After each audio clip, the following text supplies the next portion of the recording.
Bienvenido al capítulo inaugural de Patio, un espacio de reflexión y de debate sobre arquitectura en la provincia de Almería, organizado por Periféricos y con el apoyo institucional del Colegio Oficial de Arquitectos de Almería.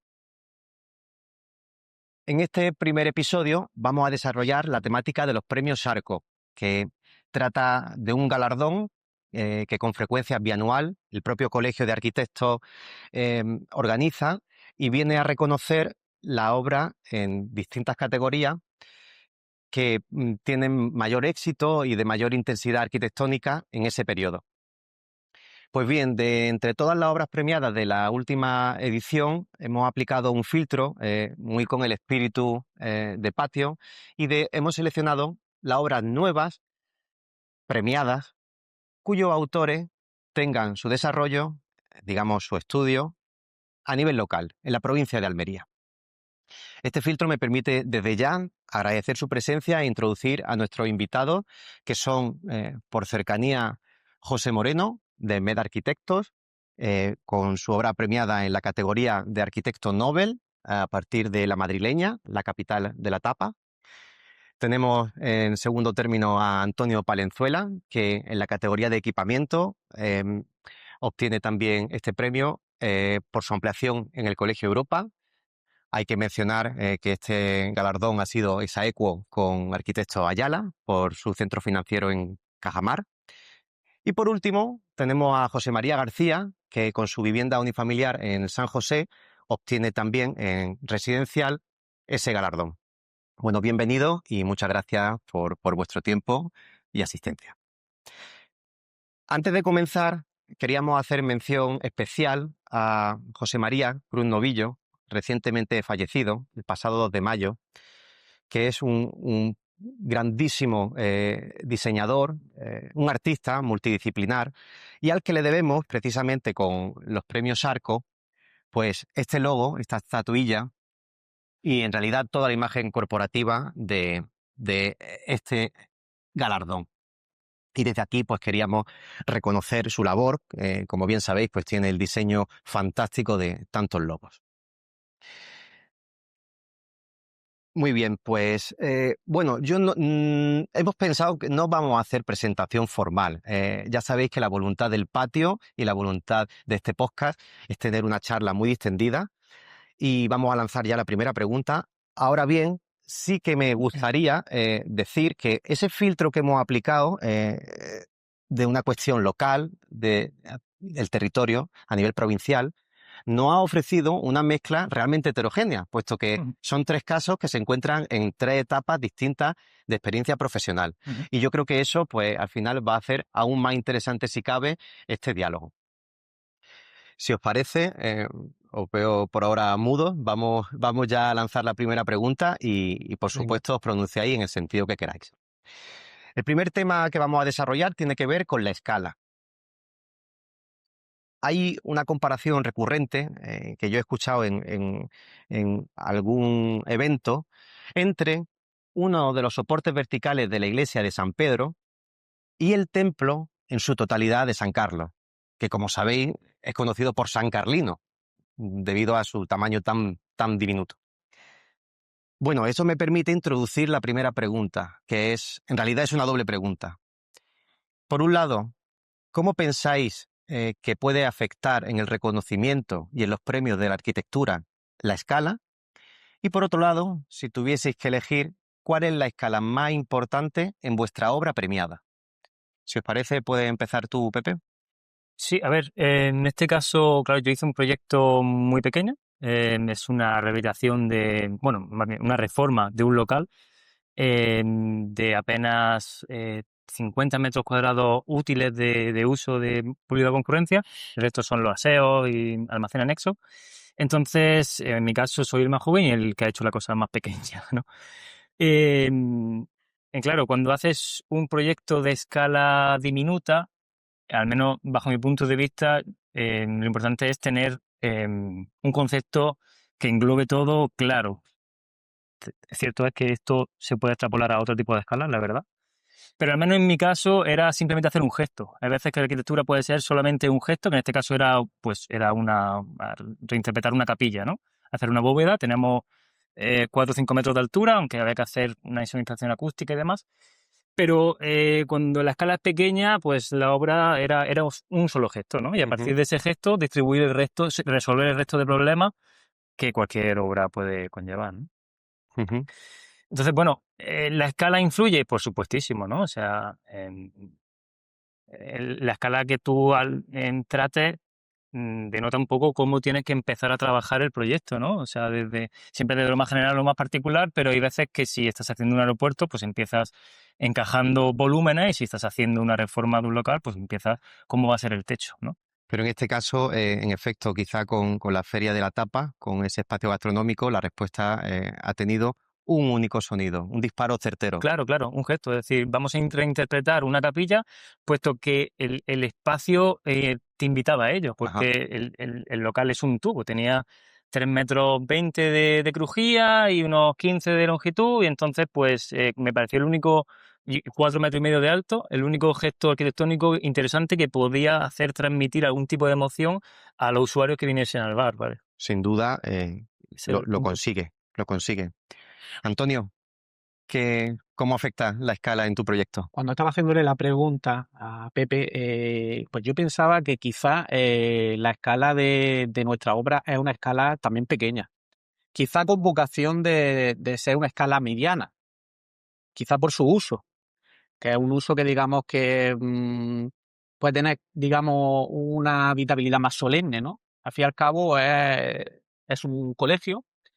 Pero claro, eh, aunque sea una escala pequeña, el nacimiento de la idea o el germen del proyecto no surge tanto desde un gesto, aunque sea una escala chica, Ujú. insisto, sino que nace más de una voluntad más pretenciosa, ¿no? En el sentido de que al final tiene que responder a un programa y un programa que tiene que funcionar, es decir, una aula que tiene que cumplir unos requisitos acústicos, tiene que cumplir unos requisitos de iluminación y además conlleva también la siguiente situación, que debe estar conectado con lo existente y que todo forme un todo. Y a su vez que intentar aportar siempre lo que los arquitectos queremos aportar, ¿no? Dar no solamente el sustento nutricional que tiene la persona, utilizando la analogía, si me permitís, Ajá. de la comida, ¿no?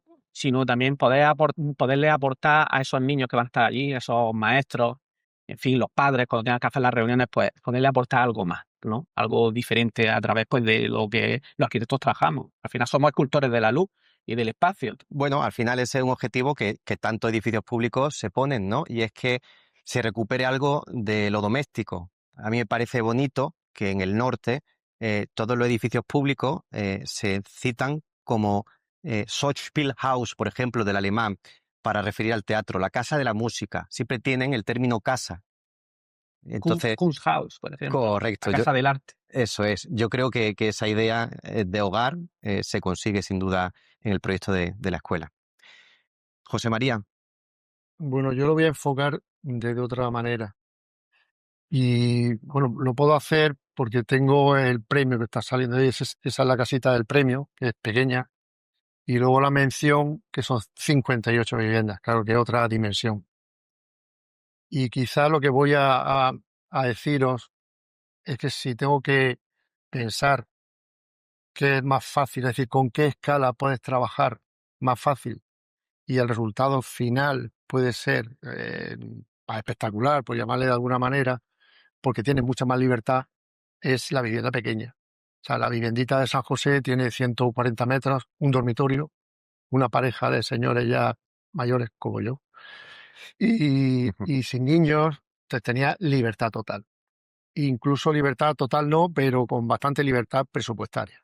Entonces, ujú, en esa situación es relativamente fácil hacer una cosa que esté bien. En cambio, la segunda obra, la promoción de 58 viviendas, pues eso está promovida por un promotor que te da cierta libertad, pero llega un momento que dice, oye, que yo tengo que vender estas viviendas a este precio, el precio de coste de obra no puede pasar de aquí, y yo te doy libertad, pero ujú. no es lo mismo que la primera opción. Entonces, digamos, el proyecto es, desde el punto de vista inicial, totalmente diferente. Entonces, ¿qué es lo que sucede? Yo incluso desde aquí, fíjate, pensé, desde mi punto personal, a mí me llevó muchísimo más esfuerzo, lógicamente, la obra grande. Más visitas, controlarlo todo más. La vivienda pequeña es que casi salía solo. No había casi ningún tipo de problema, ya te digo, ni económico, cualquier decisión. Hay que hacer esto, se hacía. Con la otra no.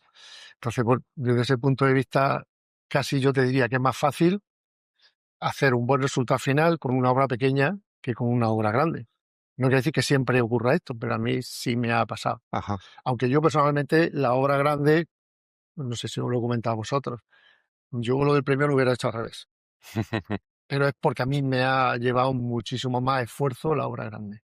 Bueno, en todo caso, sea una u otra, pero tu situación es ejemplar, porque al final hay una que ha sido mencionada y otra que ha obtenido el premio, y hablamos de 58 frente a una. O sea que No, que no me estoy quejando. realmente Y no es que yo, desde el punto de vista eso a es. posteriori, a mí la obra pequeñita me encanta, pero la grande ha supuesto tal esfuerzo que a lo mejor el jurado, el esfuerzo que te supone hacer una obra, es más difícil de valorar. Se Ajá. ve el resultado final puro y duro. La fotografía, el acabado. Lo que hay detrás se intuye, pero no termina de verse 100%. Es una bonita reflexión. Sin duda, en la escala, pues este caso queríamos escucharlo con especial atención. A mí me gustaría aplicar respecto al tema de la escala una segunda lectura que tiene que ver con esa capacidad de la arquitectura de hacerse grande o pequeña. Lo digo porque estudiando o revisando vuestros proyectos, me doy cuenta, si ahora queréis pronunciar al respecto cualquiera de vosotros, pues quizá Pepe ya lo ha comentado, que en la capilla esa respuesta unitaria hace un espacio pequeño más grande en su dimensión perceptiva, pero me parece muy interesante que a través del azulejo, que no es el primero que coloca Antonio, se produce una relación escalar con los niños realmente curiosa. Quizás nos puedas comentar algo. Pues yo creo que van por ahí un poco los caminos. Quizás surge desde una necesidad puramente vital de dar una respuesta a lo funcional. Es decir, al final todos sabemos que en un colegio de educación infantil pues hay niños con las manos manchadas de color y todo eso. Entonces hay que, digamos que tenemos que revestir determinados elementos con un material que sea lo más pulcro posible y que sea de fácil mantenimiento y de fácil colocación, aunque cada vez va a ser más difícil encontrar a operarios que sepan hacer revestimientos cerámicos, pero bueno, esto es un inciso que hago. Pero también yo creo que también está relacionado, también fíjate, que no lo has comentado, creo que también está más relacionado con lo endémico del lugar, con lo vernáculo. Y yo creo que las culturas mediterráneas, de las que nosotros estamos emparentados, pues los materiales que venían de la tierra, la arcilla, el azulejo, es una manera de vincularlo emocionalmente también. Yo creo que también surge un poco desde ahí. Qué bueno. El salirte un poquito de este guión me invita a animaros a que lo hagáis. Al final hemos abordado la obra la hemos desglosado en una serie de temas, pero sentíos libres de enfocarlo como absolutamente prefiráis. Fenomenal. Pues si os parece, vamos a pasar a este segundo tema, que tiene que ver una vez más con una reflexión que he oído, en donde la arquitectura se puede entender como ese consenso entre las obsesiones privadas y una respuesta a las necesidades públicas. Al final es una función de servicio público la que desarrollamos, sea el cliente público o privado.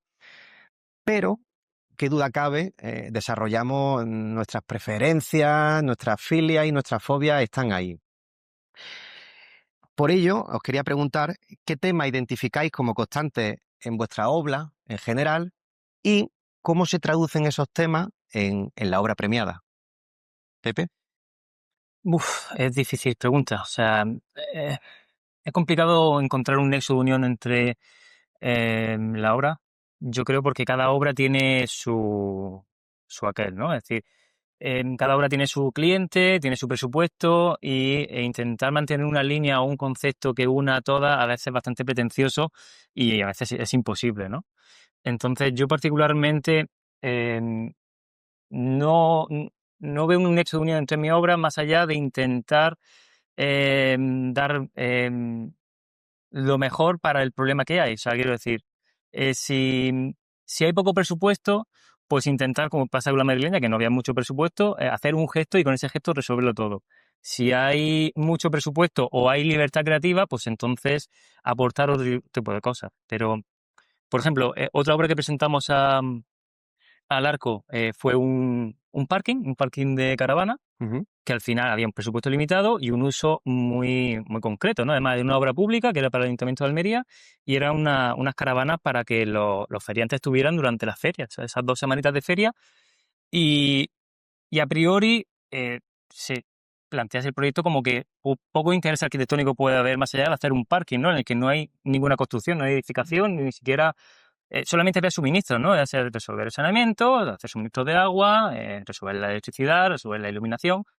Pues intentamos de alguna manera, con el poco presupuesto que había, que era la pintura, es decir, intentar representar las plazas de garaje con una entidad cromática tal que los propios feriantes supieran identificarse en su plaza en función de sus colores, ¿no? Un poco una referencia a la T4, salvando las diferencias, ¿no? Pero que hay un elemento cromático que te identifica dónde estás, ¿no? Bueno, es un arco iris, en efecto, que sirve para que se orienten a la hora de estacionar, pero además le supuso un atractivo en ese espacio, que duda cabe. Ya que mencionas lo de la T4, como curiosidad, he de decir que cuando estaban Lamela y Roger en ese momento, a la hora de debatir cuál iba a ser el grafismo, la señalética para la terminal, pues parece que en una mesa larguísima, como tiene Lamela en su estudio, llegó un becario y dijo, ¿por qué no hacerlo como el arco iris? Y todo el mundo se fundió en una carcajada pensando el enfado que iba a coger la mela hasta que dijo, hágase. Sí. Así que Sí, la verdad es realmente que es curioso. pequeño No lo había gesto. compartido nunca contigo No, esa no reflexión. lo sabía. Pero bueno, Sí. que sí, que hay veces que es más estrujarte la cabeza que otra cosa. A veces, como tú decías, la escala grande me ha llevado más trabajo de la escala chica, ¿no? Porque hay más visitas de obra, el edificio es más complejo, pero hay 2 factores que son el cliente y la economía, que al final te limita a que sea más fácil o más difícil. Es decir, si tus clientes de la vivienda unifamiliar tuvieran menos economía o fuesen más quisquillosos a la hora de elegir cómo quieren de su distribución y te limitas en tu libertad creativa en ese caso, es muy probable que esa obra te hubiera llevado más trabajo que la obra grande, ¿sabes? O sea, que Sí. la escala es uno de los factores, pero el presupuesto y el cliente, O no, porque o no, si te bueno, deja mucha libertad, tú mismo te envalentonas y te y lías.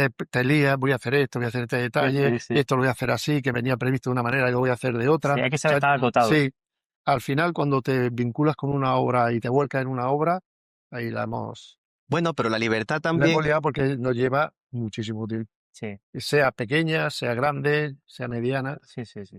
pero ya sabéis, José María, que la libertad también en ocasiones va por los agentes externos, pero también te la puede autoimponer. A mí me ha sorprendido que si hablamos de temas recurrentes, Pepe no haga alusión, y yo lo quiero hacer, que a la obra que tiene ahora entre manos, a esa vivienda, que vuelve a tener una estructura abovedada, de bóveda de cañón en San Mía. José. Ah, sí, sí, claro. Claro, pues al Buena final reforma. el gesto de la capilla, que sabemos que ha sido fantástico y que es exitoso, lo has trasladado ahí. Me ha funcionado, lo he repetido. Eso es, Pero eso porque las es. condiciones también eran muy similares. O sea, tampoco ha sido un capricho mío, que también. Ha sido que en este caso había que resolver un problema de comunicación entre el salón y la cocina, porque están a distintas escalas, Ujú. y tanto la pastilla de arriba como la de abajo tiene una crujía pequeñísima, de 2 metros, y muy larga. Y realmente la bóveda me unía ambos espacios sin tener que aunque tuviésemos un desnivel, ¿no? Que tenemos un desnivel de 1 metro, pues en vez de poner una barandilla o lo que sea, lo hemos resuelto con una bóveda y luego media bóveda, ¿no? Ajá, eso Es es, decir, pues si algo te con funciona, ese gesto. intenta, Intenta repetirlo, claro, y siempre y cuando bien sea coherente, repetido. claro, evidentemente. Tiene Tenemos sentido. muchas ganas de ver esa obra terminada. Bueno, ahora vamos con el paradigma del gesto recurrente. Antonio, por favor, desarróllanos tu azulejo. Vamos a ver, yo creo que todo esto surge a raíz de la pregunta que me hacía de cómo, ¿no? Cómo se une, ¿no? Los intereses, ¿no? del cliente con los intereses al final, ¿no? Más propios del arquitecto, ¿no? Del autor de la obra. Y yo siempre recuerdo mucho una frase del gran maestro de la Sota que decía que al cliente había que darle el hato por liebre. y yo la verdad que lo aplico siempre que puedo. Entonces, bueno, en fin, lo del tema del azulejo, pues bueno, creo que es una solución al final que ni siquiera constructiva, sino una solución a nivel epidérmica, pero que ningún promotor me va a poner ninguna objeción porque es muy barato, aunque ya digo, esto está cambiando porque cada vez los costes de las manos de obra, rendimiento, etcétera, en producción, está haciéndonos cambiar un poco todos estos paradigmas. Y lo que quizá antes era una fachada de ladrillo visto, que antes, bueno, yo cuando estudiaba, los compañeros que hacían edificios de ladrillo visto le llamaban pepiteros, porque eso eran pepitos. Bueno, pues ahora hacer una fábrica de ladrillo visto, ¡pum! Claro. Es muy interesante esa reflexión. Entonces, bueno, pues sí, es un gesto o si queréis un recurso que me gusta emplear, pero tampoco me gustaría, digamos coloquialmente, hacerme pesado con esa. Me gusta siempre intentar buscar en nuevos leitmotiv en los proyectos. Quizá ahora he estado experimentando un poco con ese tema por mis obsesiones con el mundo islámico y mediterráneo y todo esto, pero a mí me gustaría estar siempre abierto a introducir nuevos elementos en el léxico arquitectónico que siempre me pudiera dejar mi cliente, porque al final, ¿qué nos debemos a nuestro cliente? Ujú. En este caso, obra pública. Bueno, ¿quién es el cliente ahí, no? El cliente al final es la ciudadanía, ¿no? La sociedad. Ujú. Pero, en fin, sí, esa sería un poco Bueno, es un caso bonito porque el hilo conductor es el azulejo, es esa pequeña escala, pero luego se puede integrar, nada tiene que ver, que duda cabe, el caso de Sevilla frente a Algeciras, en donde en uno se usa el verde aguamarina, en otro se utiliza el amarillo albero o el amarillo huevo, si se quiere. Sí, sí. Yo le digo albero. Sí, sí, pero vamos, obviamente Pero aquí has dado en la clave, claro, ese albero hace reminiscencias claras a la arquitectura autóctona que hay en la zona del Guadalquivir, ¿no? Y sin duda al pequeño final homenaje. produce atmósferas distintas y Mm. se relaciona bien con su lugar. Qué bueno. Y José María, sobre temas recurrentes, ¿qué nos puedes decir? Pues a ver, bueno, yo creo que llevo un poquito más de tiempo Se que ha él recorrido mucho. trabajando, he recorrido más. Y el otro día pensé, digo, bueno, ¿qué puedo decir yo de cuál es el hilo conductor o el tema recurrente en muchísimas obras? Y creo, además, fíjate, se lo oí decir a Campo Baeza cuando vino a la Universidad Laboral y coincide, no lo estoy diciendo porque lo dijera él, sino porque es lo que me pasa a mí, es el orden. Es decir, cualquier edificio que yo hago, desde el minuto cero, quiero que sea ordenado. Ordenado desde todos los puntos de vista. Es decir, plantas ordenadas, usos ordenados, fachada ordenada, instalaciones ordenadas, cosas que incluso dice, bueno, esto no se ve. A mí me ha pasado eso. Voy a hacer una cubierta y quiero colocar todas las máquinas de aire acondicionado, todas en fila, a la misma distancia, y siempre me dicen lo mismo. ¿Pero para qué? Si esto no se ve. Digo, y luego desde arriba, y ves edificios desde arriba en el Google y tal, y se ve. Entonces, para mí, lo más importante es que la obra esté totalmente ordenada desde el cimiento hasta la cubierta, ya digo, instalaciones, usos. Yo creo que eso es como lo más recurrente en mi obra.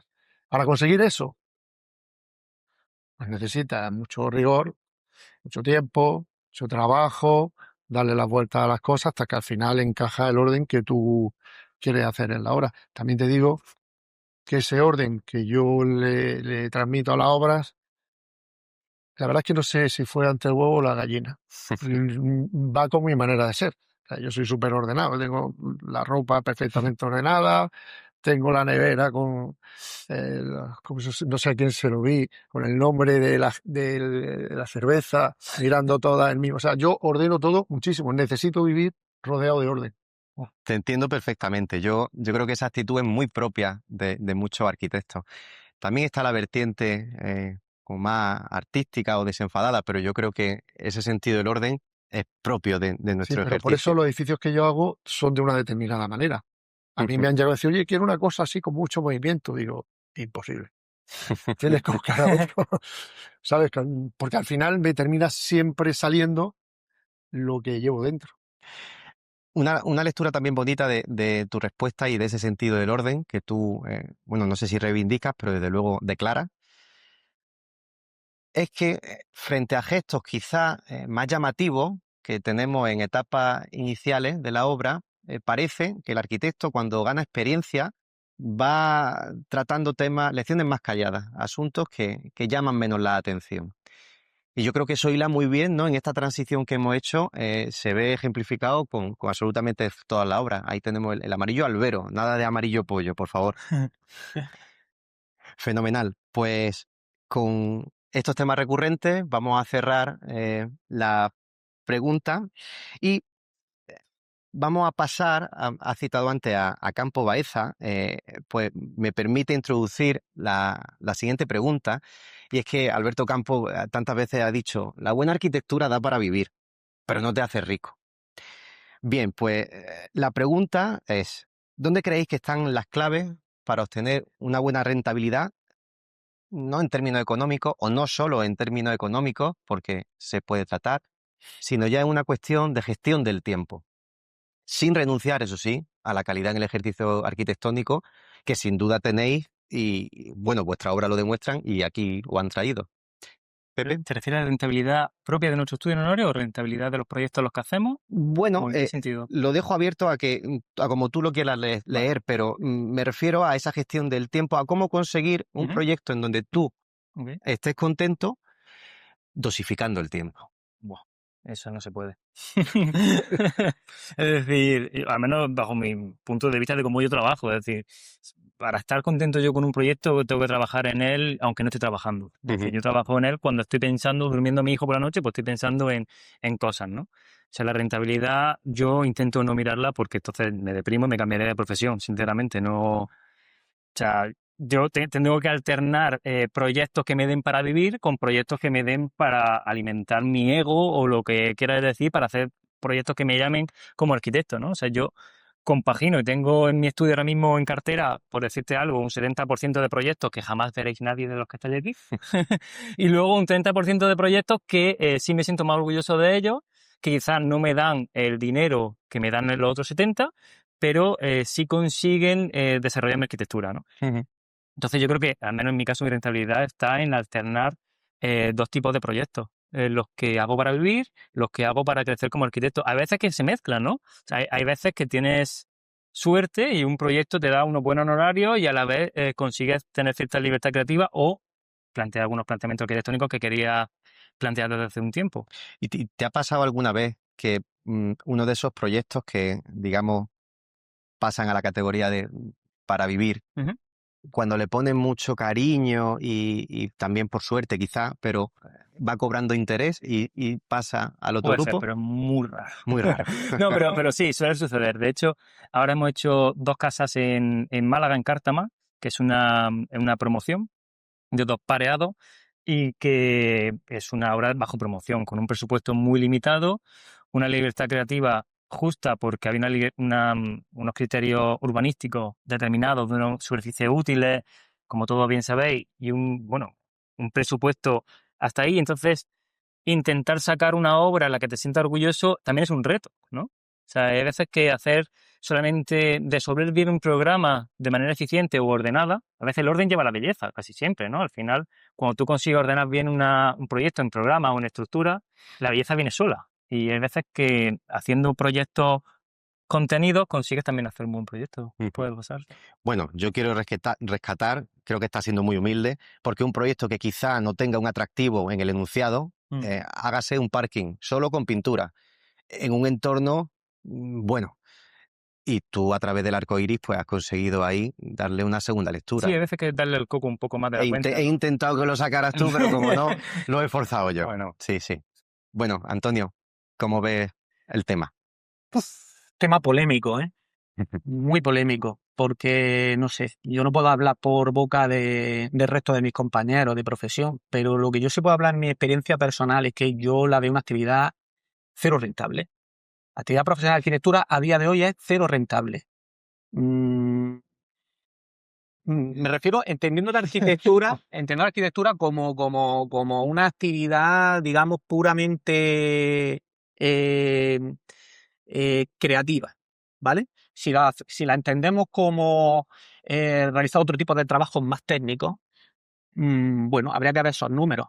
Yo lo que sí te puedo decir que en mi experiencia personal, en mi corta experiencia personal, porque bueno, no llevo más de unos 15, 20 años, Yo creo que en ningún trabajo se podría llevar una escuela de negocios, porque sería el hazme-reír.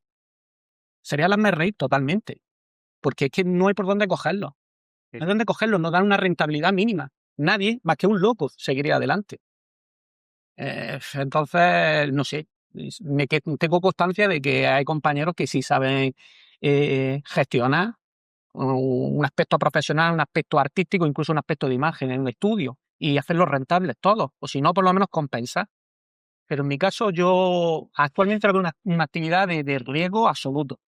Pues ese binomio es polémico. Ahora bien, tiene que ver un poco con el espíritu de patio. Al final, esto no es una charla autocomplaciente, sino que hemos venido también a mojarnos y a tratar temas quizás un poquito más peliagudos. Bueno, José María, ¿cómo Yo, tratas tú este tema? yo estoy bastante de acuerdo. De las cosas que he oído por aquí, es muy poco rentable. En general, yo creo que es que nos enseñan así a hacer en la escuela, ¿no? Que te Pues sí. vuelcas con un proyecto sin pensar que cuanto más tiempo estés, menos rentabilidad le vas a sacar. O sea, entonces ese es nuestro problema. Y es diferente, o mejor dicho, es igual si la obra es pequeña o grande, pero es diferente luego la cantidad de honorarios que cobra. Entonces, a lo mejor ahí puedes ir compensando. En la obra pequeña, me remito a Chalecito, prefiero no hacer números. Porque si hago números, no cojo ningún chale. Lo que pasa es que ahí te vuelcas, te encargan ese proyecto, te dan libertad total, haces una cosa que te gusta y vas a la obra 50 veces, haces detalles los que sean necesarios y no estás pensando, bueno, esto lo tengo que cobrar. Por dos No lo motivos, haces. porque posiblemente no nos lo pagaría. Y te frustras más. Claro. Es mejor no Y pensarlo. entonces, claro, es que además hay que pensar que los honorarios de un proyecto de una vivienda unifamiliar, como siempre nos movemos en los mismos parámetros, pues son los honorarios oficiales y da igual que le dediques 5 que 25. Entonces, si le dedicas 25, está claro que ahí no va a ganar dinero. Incluso va a estar en pérdidas pura y dura. ¿Qué es lo que sucede? Cuando tiene obra pequeña y obra grande, la obra grande compensa con creces, creo yo, lo que pierde la pequeña.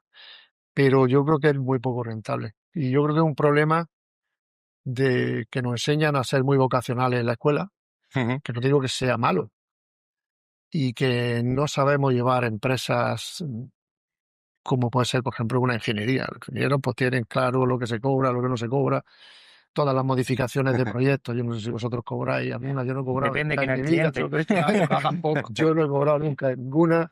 Al contrario, incluso tú mismo a veces las modificaciones las propones tú. Mm. Porque tú vas a una obra y dices, oye, esto quedaría mejor haciéndolo voy a hacer el detalle, voy a hacer este cambio. Y eso sabes que lo subes tú 100%, porque vas buscando el resultado final de arquitectónico, no el resultado final económico. Ajá. Es cierto que has ligado con la pregunta inicial, y es que la escala realmente quizá suponga un problema en la rentabilidad, puesto que Sí, prácticamente si se desarrolla con intensidad, lleva al mismo tiempo, permitidme la exageración, hacer una caseta de perro que una ciudad. sí. Y quizá ahí, junto con ese espíritu desenfadado que nos transmiten desde la universidad, pues tengamos que saber La moverlo. escala y otro detalle, y es el cliente si deposita o te da libertad a ti para que tú puedas ir generando modificaciones o mejoras en el edificio. Si te da esa libertad, tú la coges, la haces tuya y entonces ya empiezas a hacer lo que estamos hablando.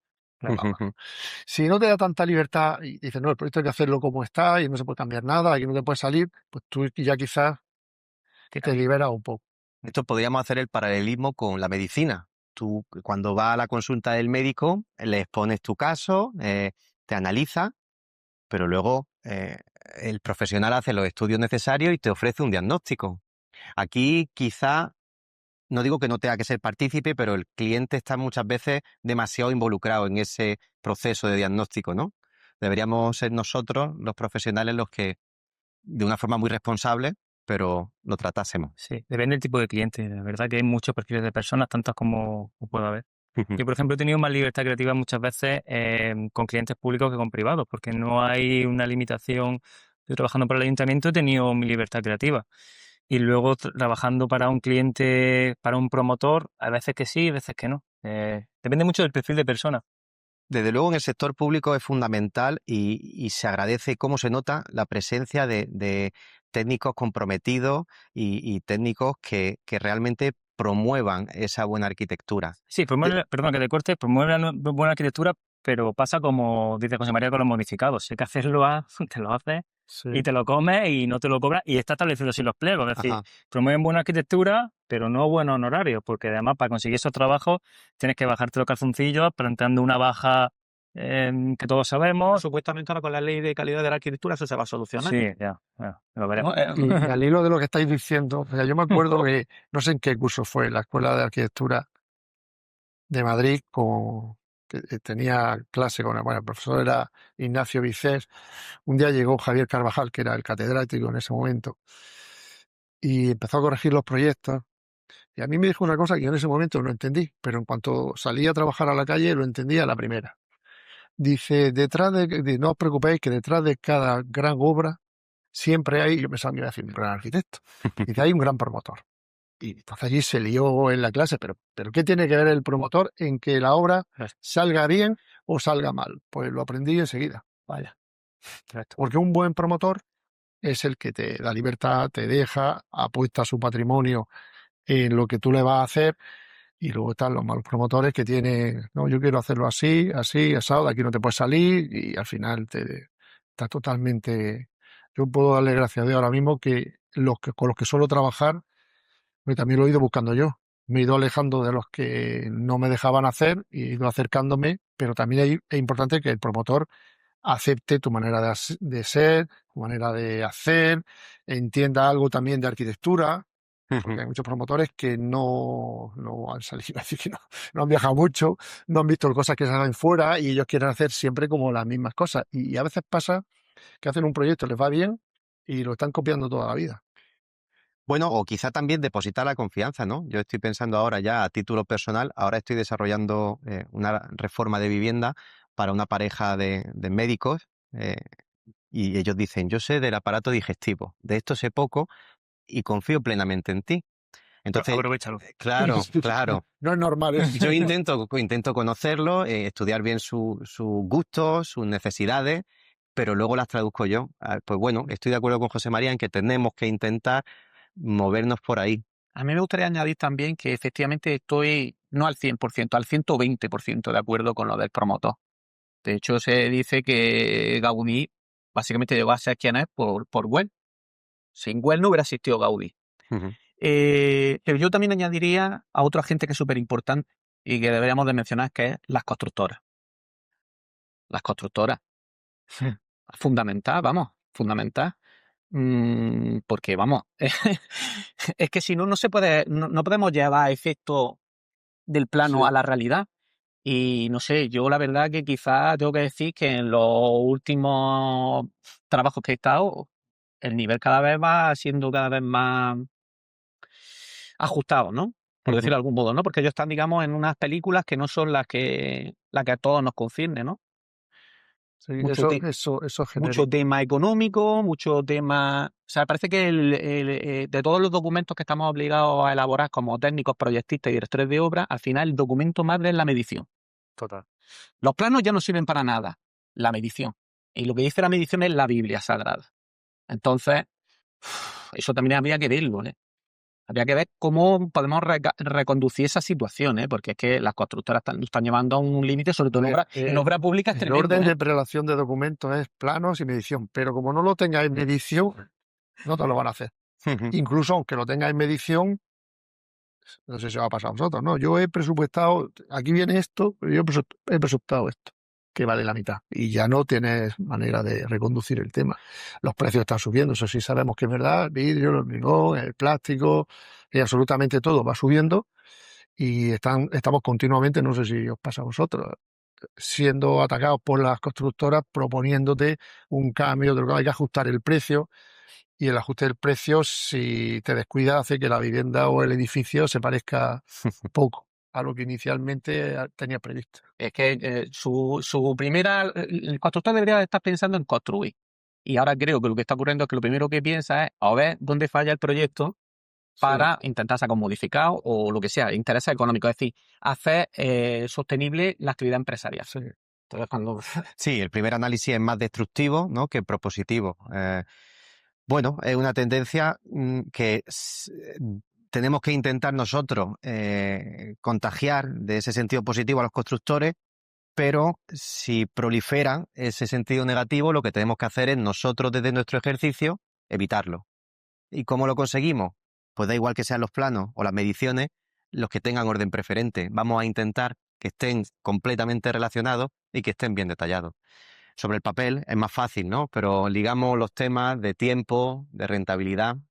Bueno, yo creo que estamos abriendo muchísimos melones muy interesantes y muy polémicos, acorde al espíritu del patio, pero aunque me da pena, me quedo con la sensación de querer desarrollarlo más tiempo. Quizá ahora después podemos hacerlo Mira, otra cosa que no lo hemos comentado, que pasará a vosotros, es qué pasa con los oficios.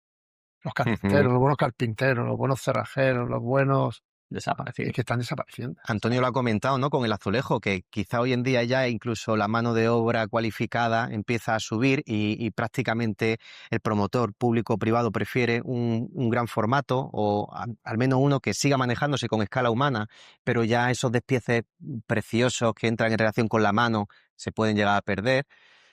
Sí, es una realidad muy compleja. Bueno, al final la arquitectura es así, es multidisciplinar y tenemos que intentar Y nos adaptaremos. poco a poco. Como siempre nos hemos adaptado, la humanidad Eso siempre es. se ha ido adaptando a todas las necesidades que ha ido... Eso es.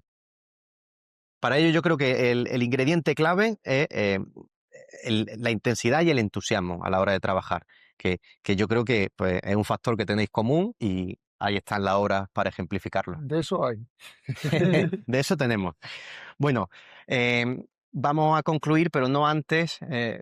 Yo quería haceros una pregunta muy, muy particular. Esto tiene que ver con una reflexión que leía en un libro, Especie de Espacios, del autor Georges Perec, súper curiosa, que decía: me gustaría tener un cuarto que no sirviera para nada. Es decir, que sirviera para todo. Bien, pues con eso lanzo la última pregunta, que es la siguiente. ¿Cuál es vuestro rincón, vuestro lugar? ¿Cuál es vuestro cuarto favorito? Es difícil la pregunta porque no tengo uno en concreto, ¿no? O sea, yo sí que es verdad que a mí me gusta, aunque suene raro, la soledad.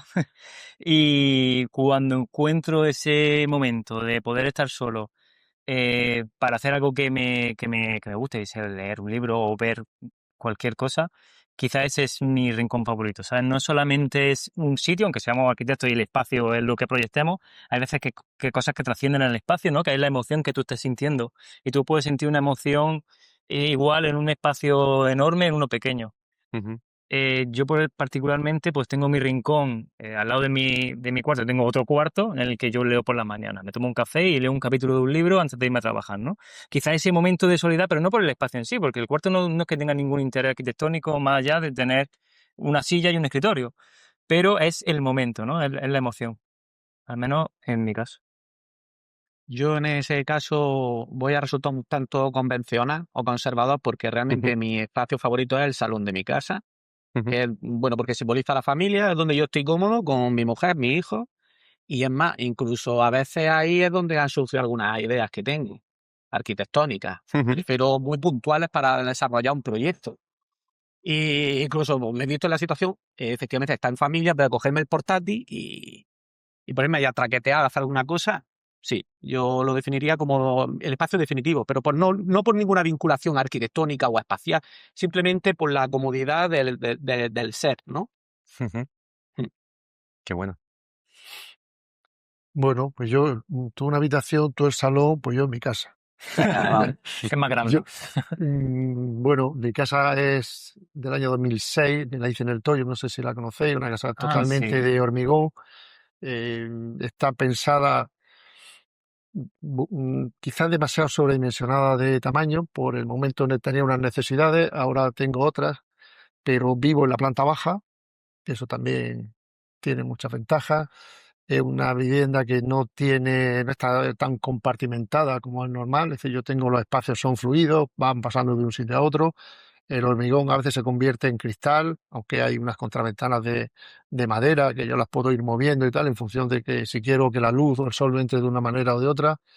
Y al final ese espacio a mí me da como mucha calma. También es cierto que en el tuyo no hay ruido, no hay muchos coches, no hay tráfico. Tengo el campo de golf delante, entonces estoy disfrutando, aunque no lo mantengo y no lo riego, estoy disfrutando de todo el verde que tengo alrededor y la verdad es que para mí es el sitio que me transmite sobre todo calma y tranquilidad. Evidentemente el ganador. Es cierto que, bueno, eres una persona calmada, un profesional calmado, pero yo de vez en cuando paso por el hoyo 16, lo veo por el rabillo del ojo y está especialmente calmado en su casa, José Bueno, María. calmado no, estoy dedicado a mantenerla. La segunda parte. Qué bien. Bueno, pues lo que estamos descubriendo con vuestra respuesta es que ese lugar especial o esa capacidad que tiene la arquitectura tiene que ver con el sentimiento. Al final no es un cuarto, sino un conjunto de cuartos. Hablamos del salón, que por cierto hay una cosa bonita. Salón proviene de sala, que del latín etimológicamente refiere a saltar. O sea, el salón es el lugar donde se celebra la fiesta desde el inicio. Tiene que ver mucho con lo que nos ha contado Antonio. Y que luego, al final, incluso ese espacio puede ser itinerante y puede ser un sentimiento. Y yo creo que con esa capacidad que tiene la arquitectura de tocar el sentimiento y la emoción, vamos a cerrar este primer capítulo. Insisto en el agradecimiento a nuestros participantes y bueno, ahora vamos a continuar ligando con el original patio, tomando una cerveza, tomando algo y charlando. Así que muchas gracias y nos vemos en el próximo capítulo de Patio. Muchas gracias, sí, perfecto.